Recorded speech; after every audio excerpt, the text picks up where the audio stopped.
Vice President J.D. Vance is reportedly set to head to Pakistan today for a new round of peace talks with Iran.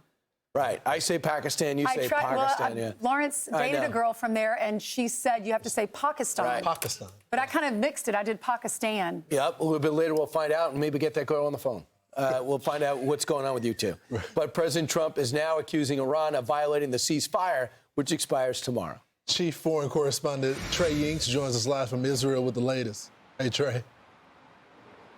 Yeah, hey guys, good morning. The ceasefire between the United States and Iran is set to end this week.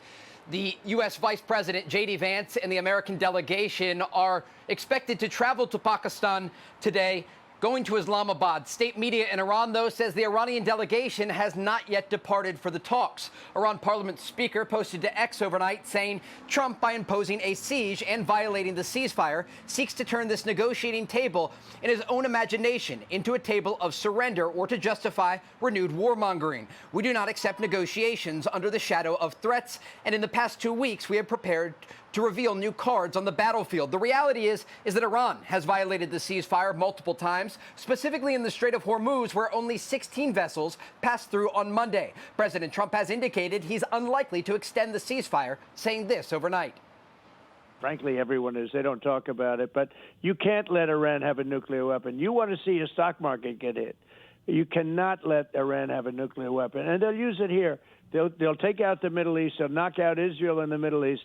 And they'll come to Europe and they'll come here because they are, let's say, ill, if very ill, and we can't let that happen. The president also posted a number of times to Truth Social saying, in part, Israel never talked me into the war with Iran. The results of October 7th added to my lifelong opinion that Iran can never have a nuclear weapon. The Israelis agree with that position and have indicated they are prepared if the war resumes. Israeli Prime Minister Benjamin Netanyahu saying this at a Memorial Day ceremony late Monday. Our flag is planted from the depths of the Gaza Strip to the crown of Mount Hermon, and our pilots control the skies of the region as definitive proof of our superiority over the Iranian axis. We have not yet finished the work, but the world is already recognizing our determination to defend ourselves, and not only ourselves, but to defend humanity from barbaric fanaticism. President Trump posting to Truth Social that Iran has violated the ceasefire numerous times. This is true not just in the Strait of Hormuz, but remember, in the early hours of this agreement, they were still launching ballistic missiles at Israel and Gulf countries. Guys? Hey, Trey, could you give me an idea? Are we letting ships through? Because we're seeing different reports. First, nobody's getting through. Then we boarded a ship that tried to get through. Do you have any reporting that talks about what's really happening in the Strait? Yeah, the United States is allowing any vessels who are passing through this area to make their way to their final destination as long as they're not coming from Iranian ports. There were some reports overnight indicating that 26 vessels from Iran's shadow fleet were able to make it past the U.S. blockade. There is no evidence of that, and despite what one Democratic senator talked about, there is a concerted effort by the United States to ensure that any vessels that are coming from Iranian ports are turned around or seized, as we saw with that one cargo ship over the weekend. So, Trey, that was just Iranian propaganda, right? Yes, absolutely. And the shadow fleet that the senator is talking about is used to directly fund Iranian proxies across the Middle East, including Hamas, the Houthis, and Hezbollah, who are directly responsible for killing U.S. citizens. And so the shadow fleet is a very serious problem. It is not getting past the U.S. blockade, according to all reports and information that we have from the region. But it is a very serious issue that the U.S. Navy says they will crack down on, not just in the Persian Gulf, but also around the world, including in the Indo-Pacific. All right. Okay. Thanks so much. That's what I'm talking about. Rooting against the country. Who is it? What's the Senator name of Chris Murphy? Chris Murphy, the one, Margaritaville, with the illegal alien that was in that came to this country that got deported. Yeah. No. So it's like, why are you going against the country right now in the middle of a war? Well, and you heard Pete Hegseth. He said this at every single press conference. He says, when you read some of these headlines from a lot of the media, the legacy media, whose side are you on? Because I'm under the impression you're under the side of Iran and not America. You're rooting for Iran. So Senator Chris Murphy everything he says is so against this president. It's really against the country. Every time Senator Schumer talks on the floor, talks about things that he thinks are going wrong with the war. He preferred the JCPOA, which he didn't vote for, and we have that soundbite. But Chris Murphy is probably the worst. Sees himself as a presidential candidate, but now cheering for Iranian propaganda, hoping it's true. And here it is. The original post. At least 26 Iranian shadow fleet vessels bypass U.S. blockade. Senator Chris Murphy retweets. Awesome. Wow. So that's the senator from Connecticut. Now, obviously, you shouldn't be rooting for this anyway, right? That's the first thing. But number two is, it's clearly Iranian propaganda as well. So he's cheering for it, and then the information is still even not even true. He gets briefed on this type of stuff. He could make a phone call to the White House or get briefed by the Pentagon about this information. He's hoping it's true.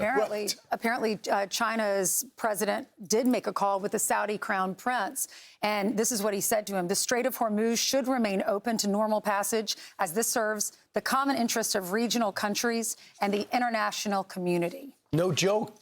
Hey, President Xi, snap out of it. It is Iran, who you finance, support, and arm up and buy their oil, 90% of it, that has shut down the strait. Why are you calling Saudi Arabia saying open up the strait? Also, they're the ones who got to redirect all the oil around the strait. Also, why would the Saudis reopen it after Iran has been attacking them?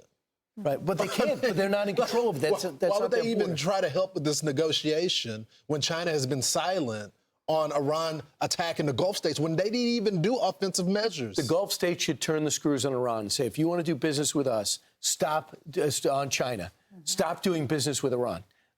These shouldn't be friendly calls. And China is the wild card here. If China says, I need oil from Iran, and now any Iranian ship cannot deliver oil, they're the ones who should turn around and say, Iran, open up the strait. That's the theory. And even though they have some oil in reserve, this is straining their economy. Yeah, don't forget, this is just Iranian ports. This is not allowing their ships to allow them to transport oil to other countries. We're not allowing any of their ships or their vessels to go through the Strait of Hormuz if they came from one of their ports. It's open to everybody else. Yep. Robert Levinson's son joined me earlier. Now, Robert Levinson, if you don't remember, is a CIA agent that was picked up on Kish Island 20 years ago. And they've been trying to find out what happened to him. And they've been going multiple times to Iran.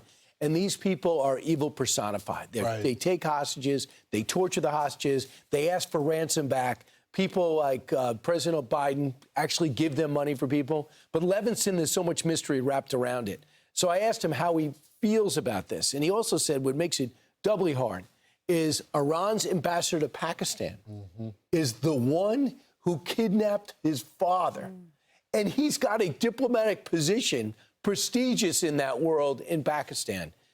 And he's negotiating on this peace deal with us. Watch. There's only a few people in the world who know exactly what happened to my dad, who were involved in what happened to my dad. The FBI identified 5 of them. One of them was killed in the initial airstrikes at the start of this conflict, and another one is hiding in plain sight. He's right out there. He was at these talks, helping coordinate things, and it's a slap in the face to our family, slap in the face to the United States of America, because I don't know what the heck he's doing over there, and that Pakistanis allowed this. It hurts their credibility as an independent intermediary between the two countries, because they're allowing this man to take part in all of this. Right. And sadly, when the last administration, the Trump people looked into it, and they looks like Robert O'Brien was actually the one. It looks like they have evidence that he did not survive. Robert Levinson. That is so tough. Where is the justice in that situation? And same with your last interview when you were interviewing Hirsch's parents, his mom. It's torture. Bless her heart. Yeah. Torture. At the same time, the European leaders go, we got to get these Palestinians a state. They did such a great job in Gaza, taking the money from you idiots, and they make tunnels, terror tunnels, where they've stored armaments under schools and hospitals. So Europe says, I really feel for those terrorists who do things like that, kidnap people from a concert. Gosh, well, there is a scripture in the Bible, justice is mine, saith the Lord. And right after that, it says, and I will repay. Justice will be done at some point, face to face with your maker one day. Be sure to like and subscribe for all the Fox News latest on YouTube, and catch full shows streaming now on Fox One.